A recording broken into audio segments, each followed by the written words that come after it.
Self-improvement can change your life, but not in the way that you think.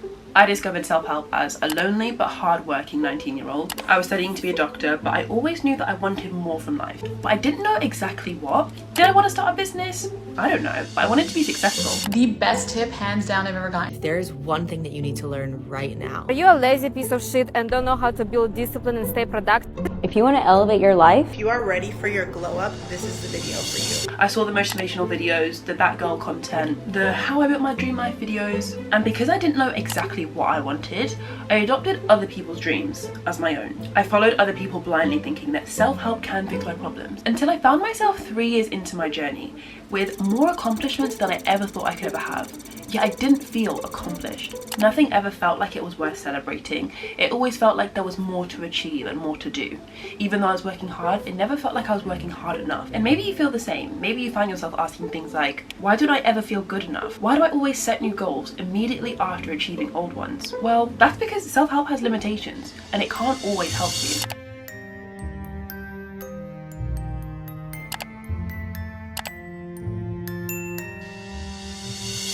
Hello, if you're new, I'm Christina and I make videos for people who are feeling lonely. If you're a people pleaser, overthinker, overachiever, over anythinger, I probably make videos for you. So join the club. This is a hot topic at the moment. More and more people I think are waking up over the past few months to years on just how self-help really isn't the fix-all solution that we think it is. And there are many reasons, including 7, which I'm going to talk about today. Starting off, no amount of books or videos will ever be enough. We all start our self-help journey with books. I feel like Atomic Habits to this day is what an incredible book that is. It's one of the best books out there, I think, in terms of just little easy things that you can do to make huge impacts on your life. And I have nothing bad to say about Atomic Habits. Even if it's in the thumbnail of this video, I'm planning to use it, but I have nothing bad to say about that book. I think it's an amazing book. But the problem I have with self-help is just the idea of more. More is such a problematic concept. The way that you think that you need more knowledge, more books, more videos, more insight, more courses, more anything to get better is honestly such a lie. And I feel like the self-help industry perpetuates this a lot. A lot of people kind of prey onto insecure and maybe new people in this space in terms of they're trying to push new courses onto you, or they're trying to like get you to buy their guides, get you to buy their membership, and it's just like you don't actually need all the things that you're being sold to. I'm going to touch on it later on in this video, but there's a massive problem with how much information we have access to. You literally have information to do anything you want. Like start a business, you've got the information. Start a hot dog shop, you've got the information. Make a movie in your bedroom, you've got the information. You can start a YouTube channel, you can build a business drop shipping with t-shirts. Like there is information, all the information you could want to do anything, and that's not necessarily a good thing. But I'm getting heated already, let's leave that for later on in the video. A huge problem I learned way too late in my journey was that self-help is a distraction from doing the inner work. Like how many times have you read a new self-help book and okay, maybe you learned a few like little cool things, but you actually like in a few months down the line, you can't even remember the book. You don't actually have any real life changes in your current life that you've implemented because it was just another book, or it was just another course, it was just another email that you read. And it's just like sometimes when you've got so much of this stuff, none of it is actually implemented. And I feel like sometimes when you focus on more and the next thing and the next book and the next thing, it's like it's a distraction from learning about your own psychology, or learning about your inner child, your inner way of thinking, your inner biases, your subconscious mind. Sometimes I feel like we do the inner work, like gratitude, journaling, meditation is quite big now. It's a lot more popular. Sometimes I feel like it's glamorized and it's part of like the that girl routine, and it's like it's kind of like been made to look aesthetic, and you journal so that it's aesthetic, and you do gratitude because it's like an aesthetic thing to do in your morning routine. But really I think there's bit too much of an emphasis on everyone else's information, everyone else's life experience, and less on your own. I feel like it's even in the name, like self-help, self-improvement. It starts with yourself. You shouldn't put too much emphasis on everyone else and all these YouTubers. Like I was talking to someone about my YouTube and they called it a self-help channel, and I was like, oh my god, if my channel comes across as a self-help channel, I need to start again. Like this is not a self-help channel at all. Everyone else online is acting like that girl, and they've got the Pinterest outfits and the green smoothies, and all the guys are like super hench and they've like got this aesthetic. And I feel like if you ignore social media for a few months and you forgot all of that stuff that you're used to seeing, you forgot all of the motivation porn, that girl morning routine, the 5 a.m. morning routine, if you forgot all of that, what would you actually want? I don't know if you would want those things. And the problem with that as well, when you adopt everyone else's goals as your own, you copy other people's advice, which there's a time and a place. If someone else has run a marathon and you want to run a marathon, obviously get some tips and advice from them. They've done it before, learn from them. But if your goal is a lot more personalized to you, unique to you, then it means that you can actually like listen to yourself more and figure out like, how am I actually going to get there? You have all the answers.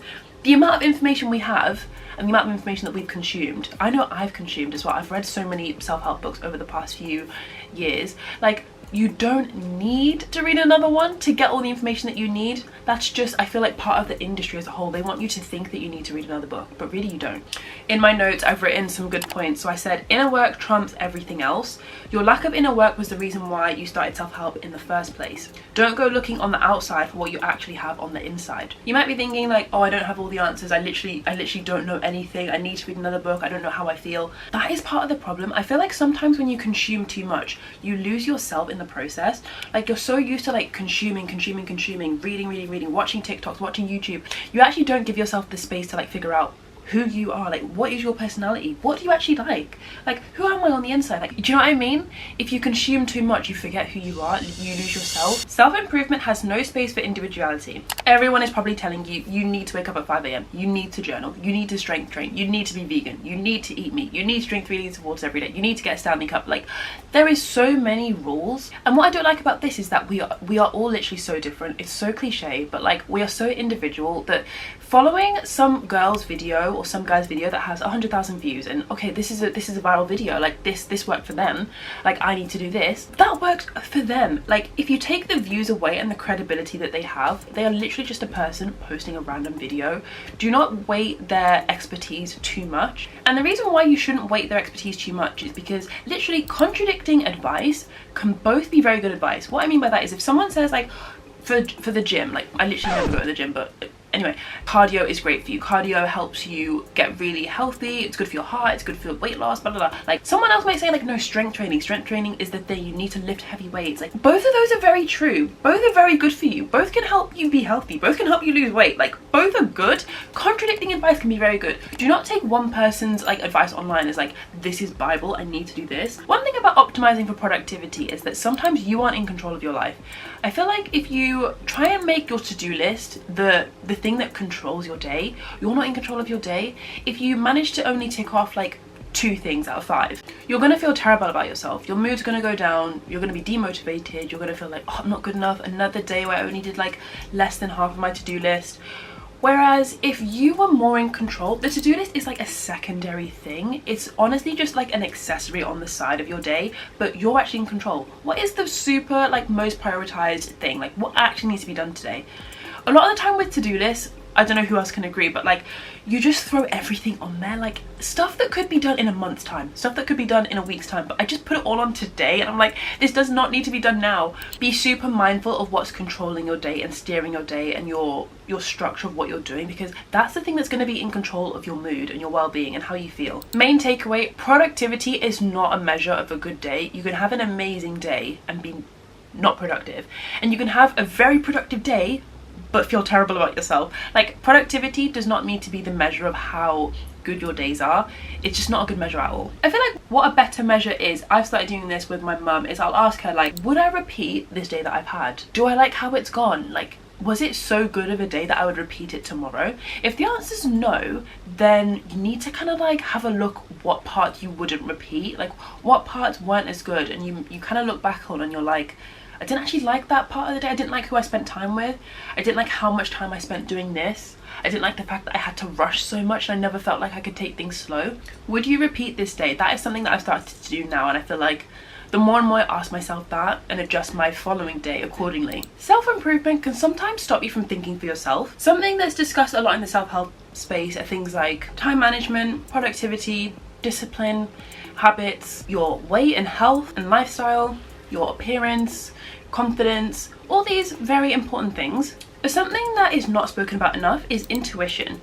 The idea that, like, you know, your gut feeling is just right and your gut feeling is powerful. That's not spoken about enough, and I just feel like it's one of the most important things. And it's one of the most important things, but it doesn't benefit the industry. If the industry was pushing this message that confidence, time management and intuition, super important, focus on you, focus on the fact that you have the answers, your gut instinct is right, then obviously they can't sell that, because that's to do with you. But they can sell the idea that you're not productive, buy this course to work on your productivity. Like, but intuition, just like a lot of things, is a muscle. If you don't use it, you're gonna lose it.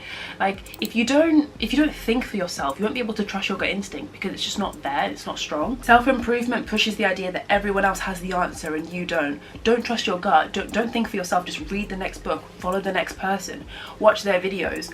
But actually, like, you don't. Like, if you listen to yourself enough and have like a bit of a self-obsessed era, focus on like you and just listening to your own thoughts, have a little bit of like a dopamine detox as well. Don't listen to podcasts for a week, don't listen to YouTube videos, like music for a week, and just give yourself time to actually think. What comes up? Like, what's all the stuff that you've been suppressing deep down? I feel like in the modern day we have an over-reliance on external solutions. It's pretty much what I've been saying in the past section of this video, but it's a common thing where, you know how people say that phrase, like, people have more money than sense, and you know, they talk about this group of ultra rich people that will just buy thing after thing after thing and not actually like think it through, and the stuff that they bought, like maybe like a crazy car that they can't actually drive, or like a super amazing huge house in a town that like no one really lives in, no one really wants to visit.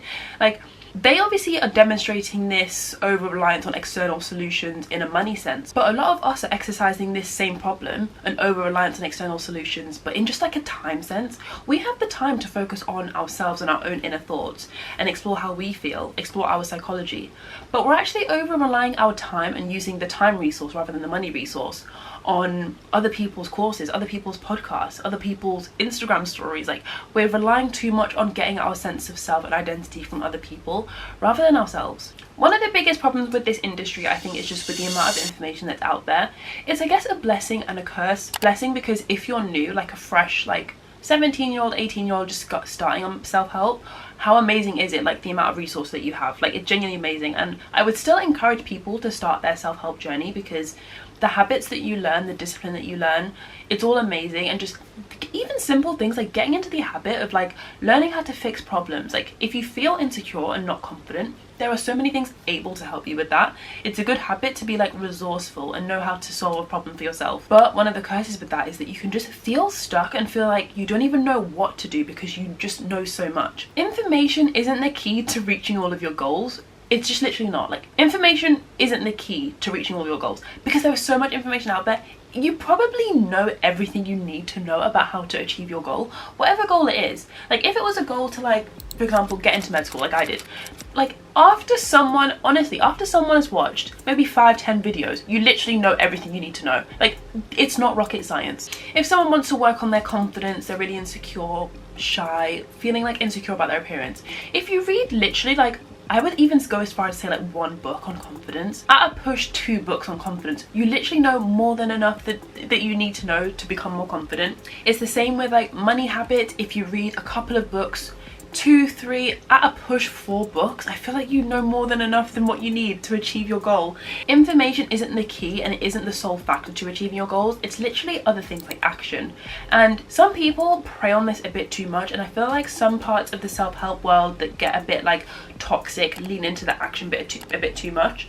Like, they kind of make you feel guilty for not taking action, and they make you feel like you're not good enough, and you know, your action is never enough. Work harder, be more disciplined. Someone did the same actions as you, they did the same routine as you, but they achieved more, and it's like, oh, but why wasn't my action good enough? That is a whole other problem with the industry, is just that there's so much comparison. But going back to analysis paralysis, it's not really, it's sometimes I actually think it's really enjoyable to consume self-help content. And what I mean by that is sometimes like vlogs in particular are just really like, they're just really fun to watch. Like, it's good entertainment. Similarly, people watch like Alex Hormozy vlogs all the time. I'm sure it's just fun to watch. Sometimes consuming this content isn't actually because you're trying to help yourself in any way. It's just a bit of fun, and that's totally fair as well. But I think where it gets toxic is if you have like a genuine goal, like you are trying to get somewhere, and part of that goal you see is like, just I need to read book after book after book after book. Like, that is not going to get you anywhere. Reading isn't all that you need. Information is not enough to get there. You do need action as well. But honestly, I actually think my best advice to anyone taking action towards a goal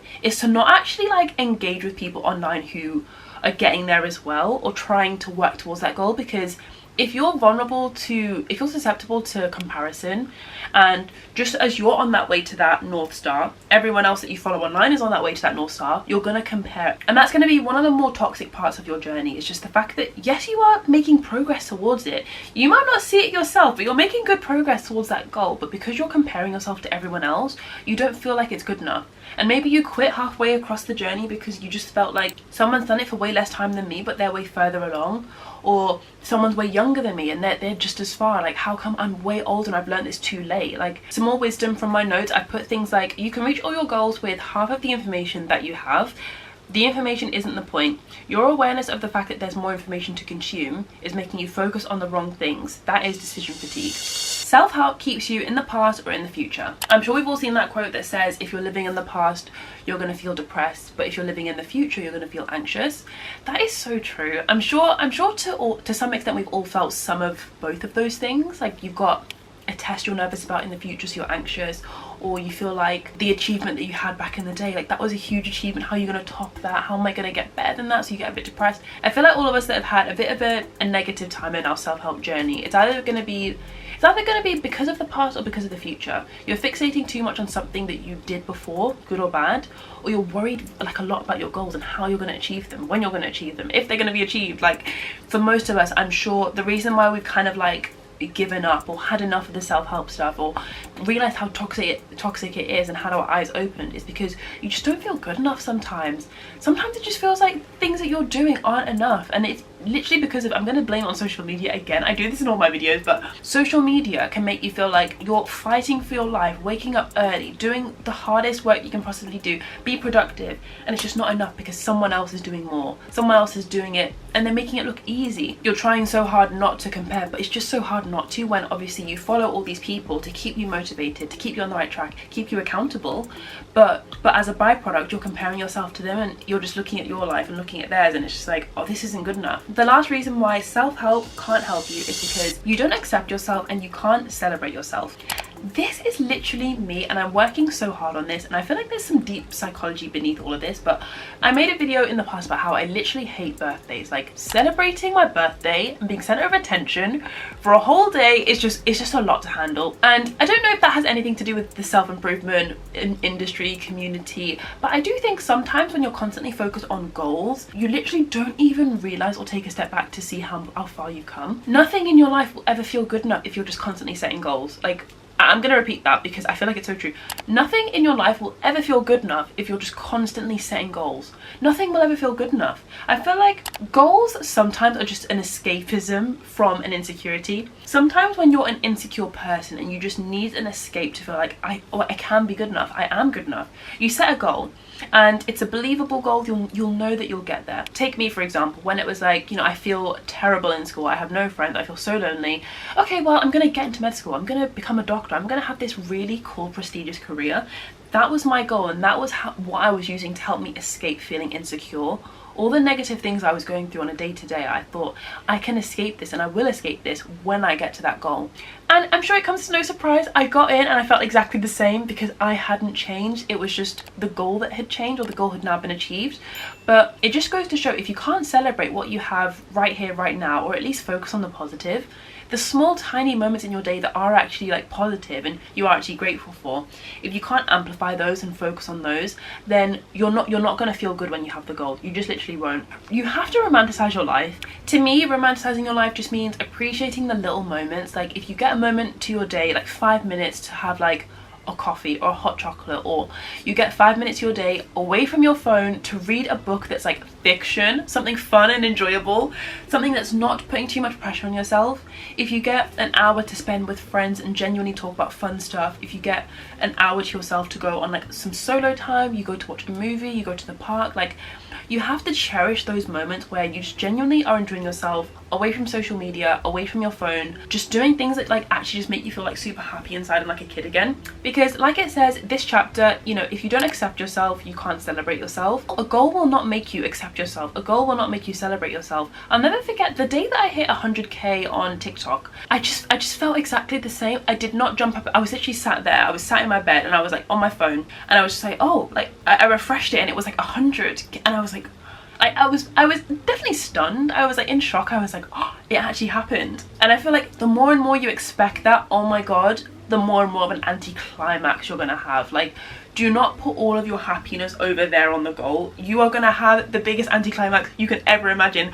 If you want that goal to feel like a huge celebration, you want it to feel like the biggest moment ever, you want it to feel like I finally accept myself, as cringy as it sounds, you have to do that now. And I think the self-help industry kind of like makes you think that all these things will make you happy. This thing changed my life. Like, change your life, that term makes you think that something was sudden. It makes you think that something was quick and like transformational. Things like having a change in the amount of followers you have, having a change in the amount of numbers in your bank account, having a change in like, you know, your spouse, like having a change in like the clothes in your wardrobe, in the jewelry that you wear, in the amount of like things that you get sent by PR companies and brands. Like, I promise you, it's not what you think it is. All these people online are making you believe a lie, to be honest. Like, it's just not true. But that is enough negativity. If you resonated with anything that I said in this video, you might enjoy this video. 7 reasons why you're not as lonely as you think. Thank you so much for watching. I'll see you in the next one. Bye.